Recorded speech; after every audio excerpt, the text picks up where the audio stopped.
राज्यातील स्थानिक स्वराज्य संस्थांच्या निवडणुकीचं आज निकाल 246 नगर परिषदा आणि 42 नगरपंचायतींचे निकालाकडे लक्ष, अनेकांची प्रतिष्ठा पणाला।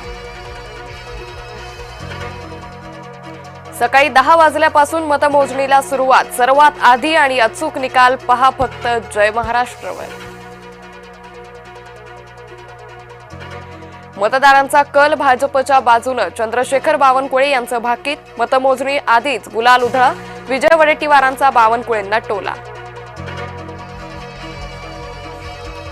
आदित्य ठाकरे पुणे दौऱ्यावर। लोकमान्य नगरच्या विकासाचा प्रश्न अनेक दिवसांपासून प्रलंबित। आदित्य ठाकरे यांनी भेट घेत स्थानिकांशी साधला संवाद।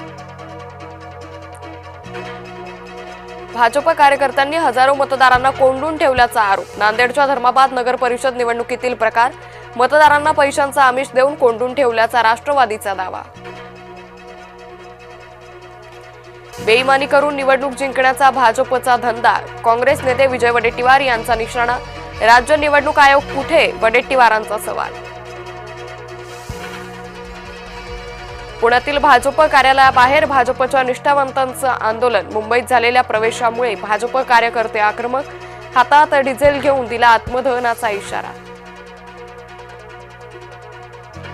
मराठी माणूस मोदींसोबत। उद्धव ठाकरेंच्या हातून बाण गेला, फक्त खान उरला। मुंबई भाजप अध्यक्ष अमित साटम यांची टीका। मुंबईत काँग्रेसची स्वबळाची तयारी। सर्व 227 जागा लढवण्याची काँग्रेस तयारी पूर्ण। रमेश चन्नीथला यांचीही स्वबळाची भूमिका कायम। राजकारणात खेळीमेळीचं वातावरण राहिलं नाही। पूर्वी नेते टीका करायचे, पण जेवायला एकत्र असायचे। भाजप नेते विनोद तावडे यांचं सूचक वक्तव्य। उपमुख्यमंत्री शिंदे आणि आशिष शेलारांमध्ये बैठक। दोन्ही नेत्यांमध्ये 1 तास चर्चा। शिवसेना भाजपा जागा वाटपाबाबत चर्चा। अंबरनाथमध्ये 200 संशयित बोगस मतदार ताब्यात। पोलिसांनी 200 जणांना पोलीस ठाण्याच्या इमारतीत ठेवलं। सर्वांची आधार कार्ड आणि पॅन कार्डद्वारे चौकशी।